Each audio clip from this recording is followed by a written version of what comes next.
Hinduism is the oldest living religion in the world and the third largest. More than 1 billion Hindus live in 150 different countries, mostly in India. The United States alone is home to over 2 million Hindus. Origins of Hinduism. To find the distant beginnings of Hinduism, we have to go back over 6,000 years to the Saraswati-Indus region of the Indian subcontinent. This vast area extends from Sri Lanka in the south to the Himalayan mountains in the north, from the Arabian Sea in the west to the Bay of Bengal in the east. The Saraswati-Indus civilization developed here, eventually becoming the world's largest and most advanced, surpassing even those of Egypt, Mesopotamia, and China. The civilization is named after the area's two great river systems, the Saraswati and the Indus. It is called the Vedic culture after the earliest Hindu sacred text. It is also known as the Harappan culture after the site of its first discovery in 1920. This was an urban culture centered around many highly organized cities, some with populations of 80,000, which was rare in those days. The cities were connected by trade routes which extended west to Mesopotamia and east to Central Asia. 5,000 years later, archaeologists discovered pottery, seals, statues, beads, jewelry, tools, toys, miniature carts, and dice, all of which hint at what life was like at the source of the civilization that has evolved into modern-day India. The flat stone seals have writing on them and images of deities, ceremonies, symbols, people, plants, and animals. Even though writing was widespread among the people, we have not deciphered it yet. From these artifacts, we learn that certain religious and cultural practices were identical to those followed by Hindus today. One seal shows a meditating figure that scholars link to Lord Shiva, while others show the lotus posture used today in Hatha Yoga. Other discoveries connect the far past with today, including swastikas, statues of the Mother Goddess, worship of the Shiva Lingam, fire altars that show the ceremonial practice of Vedic people who are also known as Aryans, sacred baths, priests, sacred animals, and symbolism in the performing arts. You must be familiar with the traditional greeting, Namaste. Here is a small clay statue portraying the same. And this statue shows a woman with red powder in the part of her hair. Married women even today observe this same custom. As the Saraswati-Indus culture declined when the river dried up around 2000 BCE, many people migrated to more fertile places in eastern and central India, especially along the river Ganga and also beyond the subcontinent.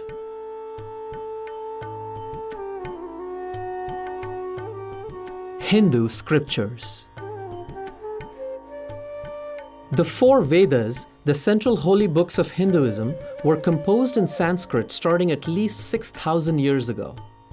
The Rig Veda, the earliest of the four, speaks repeatedly of the Saraswati, describing it as the most mighty of rivers, flowing from the Himalayan mountains to the sea. Thus, we know that a large part of this sacred text was composed well before 2000 BCE, by which time the river had dried up. Vedic hymns praise God, gods, and goddesses and describe a powerful and spiritual people, their clans, kings and emperors, fights and battles. Their sophisticated economy included agriculture, industry, trade, commerce, and cattle raising.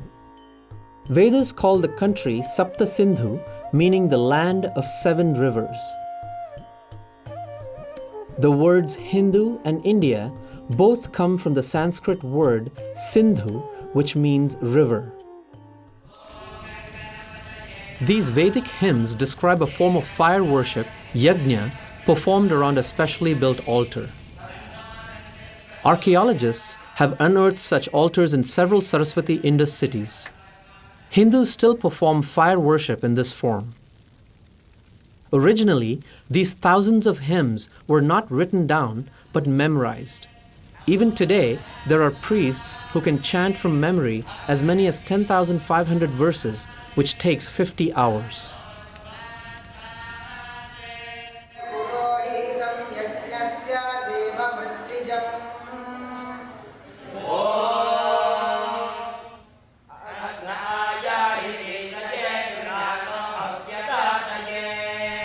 There are dozens of other sacred texts that Hindus revere, including the Puranas and the writings of illumined sages. The epics Ramayana and the Mahabharata are traditional histories of India and storehouses of Hindu heritage. The Ramayana is a story of Lord Rama, 7th incarnation or avatar of Lord Vishnu and his divine wife, Sita. The Mahabharata is the world's longest epic. It is about a massive war in ancient India between cousins fighting for the throne of a great kingdom. A central episode called the Bhagavad Gita is a dialogue between Commander Arjuna and Lord Krishna, the 8th incarnation of Vishnu, on the day of the battle. The Mahabharata remains one of the most widespread scriptures in the world with its dominant message of justice. Hindu sacred music, dance, drama, and the arts draw heavily on these 2 literary epics.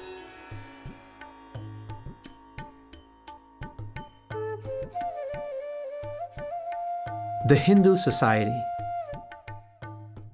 By 600 BCE, the social, religious, and philosophical ideas and practices central to Hinduism today were fully evident, having emerged from the Indus-Saraswati culture, the Vedas, Dravidian culture, and the tribal religions.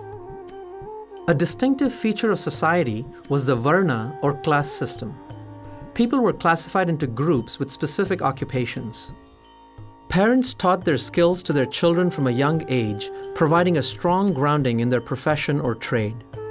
These groups eventually became hereditary. Priests, warriors, merchants, and workers, including craftsmen and farmers. However, this class system did not include the various forest tribes. It also did not include small communities considered untouchable because their occupations were unclean, such as the cremation ground chandalas, scavengers, and leather workers. This system gave identity to the kinship groups and gave all citizens a sense of belonging, greater social order, and stability. The socially cohesive contributions of caste continue to play a key role in economic, social, and political life, most visibly in marriages and elections. Life in ancient times was hard work for both men and women. Women were responsible for running the household, while men for looking after their craft, farm, and family security. In general, women participated equally in religious ceremonies, festivities, and social relationships. Some of the foremost religious and political leaders in India's history have been women.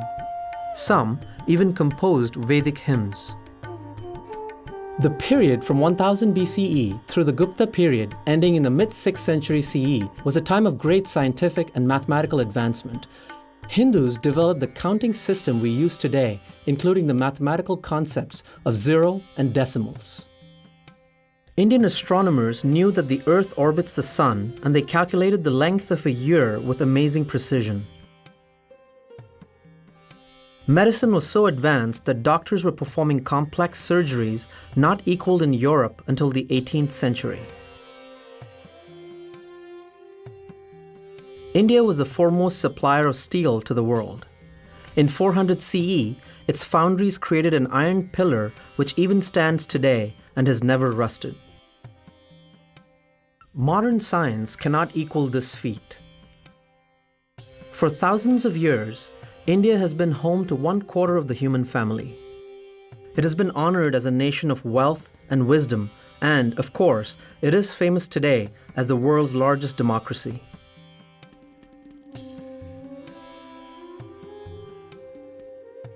Hindu beliefs, practices, and saints. The religion of this land, Hinduism, has always been open-minded and tolerant, with the belief that truth is one, paths are many. Thus, Hindus respect all other religions. Hinduism is the only major religion that worships God in both male and female form, as well as with and without any attributes. The original Sanskrit name for Hinduism is Sanatana Dharma, meaning eternal religion. Most Hindus believe in a supreme God, many gods and goddesses, spiritual worlds, the divinity of the soul, dharma, karma, reincarnation, God realization, and liberation from rebirth.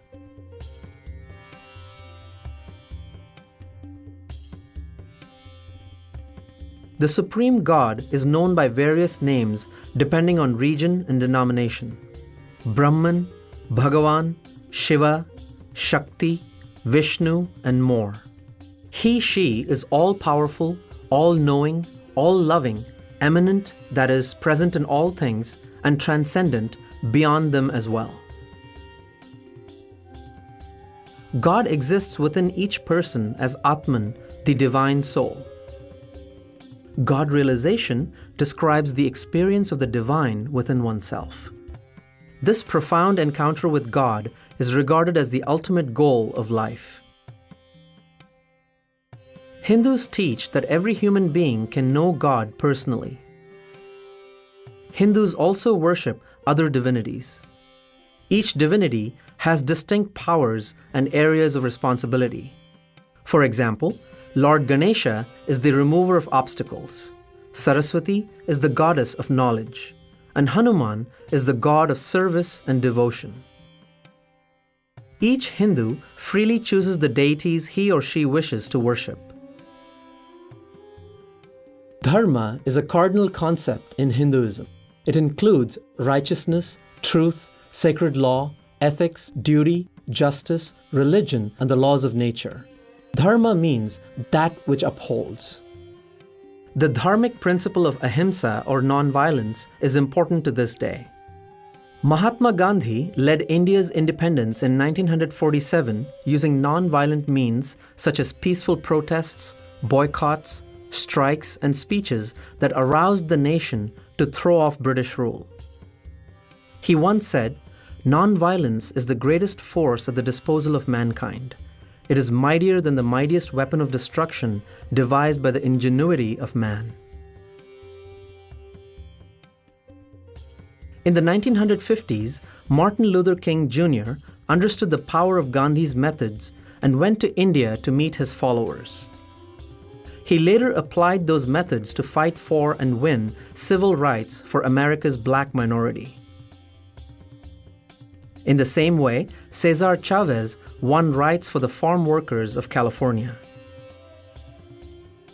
Gandhi also inspired Nelson Mandela in his fight for freedom and racial equality in South Africa. Today, everyone knows about the Hindu concept of karma, the law of cause and effect. It means that anything a person does, whether good or bad, will eventually return to him in this or a future life. A popular way of expressing this is, what goes around comes around. Reincarnation is the central Indian belief that the soul, Atman, is reborn in a new body time and time again to grow and mature through all the experiences human life has to offer. Eventually, every soul achieves salvation by realizing its oneness with God and is no longer reborn. Hindus do not believe in a Satan or an eternal hell. Worship is central to a Hindu's life. So, every Hindu home has a place of worship. It may be as simple as a shelf with pictures of deities, or an entire room dedicated to the family's daily worship. A worship ceremony called puja, performed elaborately or very simply every day in the temple or in the home shrine, invokes the divine beings for blessings and happiness. The puja ceremony includes sacred chanting, bathing the image of the deity, offering food, flowers, incense, and other sacred substances, and the waving of lights. Hindus practice yogic disciplines every day called sadhana. Sitting on the floor, often in a yoga posture, they chant, sing devotional hymns, repeat the name of God while counting on beads, or simply meditate in stillness and silence. The temple is revered as the home of God. There are millions of temples in India, many quite ancient. The most important of these mystically designed structures cover hundreds of acres and receive thousands of pilgrims each day. Every Hindu is expected to pilgrimage to temples and holy places far and wide. These pilgrimages unify the religion as tens of millions of people travel throughout the subcontinent and interact. Hinduism has a rich history of sages and saints, both men and women from all castes. Some of the great saints wrote detailed explanations of the Upanishads and related scriptures, such as Adi Shankara in the 8th century CE, Ramanuja in the 11th, and Vallabhacharya in the 15th. Others, including Sambandar, Mirabai, and Tukaram, expressed their experience of God through devotional songs.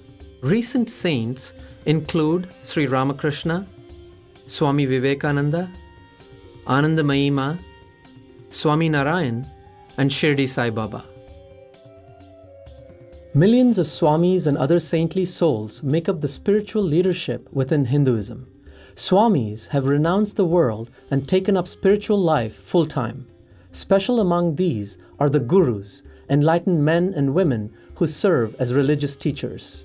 Some gurus have millions of followers, others are humble hermits. Hinduism has no central organization and no single dogma. No one person or institution is in charge. Instead, there are thousands of independent guru lineages, spiritual traditions, monastic orders, and religious institutions.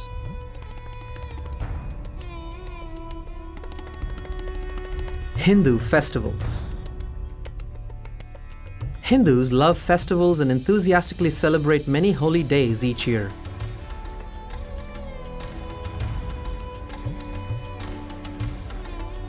The biggest is called Diwali or Deepavali, the festival of lights. This 5-day event, held around the new moon in October or November, celebrates the victory of good over evil, light over darkness. Thousands of small lamps, including traditional clay oil lamps, are placed everywhere, and fireworks signal hope for mankind. It is a national holiday in India and in many countries with large Hindu populations. Barack Obama was the first U.S. president to celebrate Diwali in the White House. Dia, and wish you all a happy Diwali and a Sal Mubarak.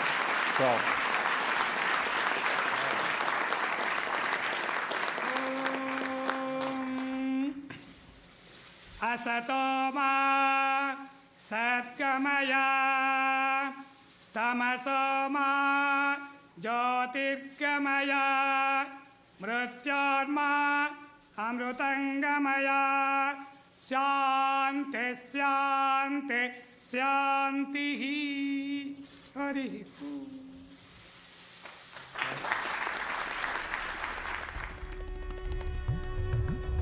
One special festival, the Kumbh Mela, takes place every 3 years at 4 sacred river sites. The 2013 Kumbh Mela was held at Prayag, which is modern-day Allahabad, in northern India. During the 6 weeks, 130 million people pilgrimaged there from all across India and the world. On one day alone, 30 million pilgrims were present. It was the largest human gathering ever held on earth. Hinduism has persisted for thousands of years because the dharma, faith, and culture have instilled in each Hindu a unique and strong sense of identity, family, and spiritual purpose. It endures because it is a dynamic religion which gives complete freedom of practice, accepts that there are many ways to worship God, and provides festivals, temples, pilgrimages, gurus, and scriptures to illumine the path, thereby celebrating life itself. We hope that this documentary has increased your understanding of Hinduism and its history.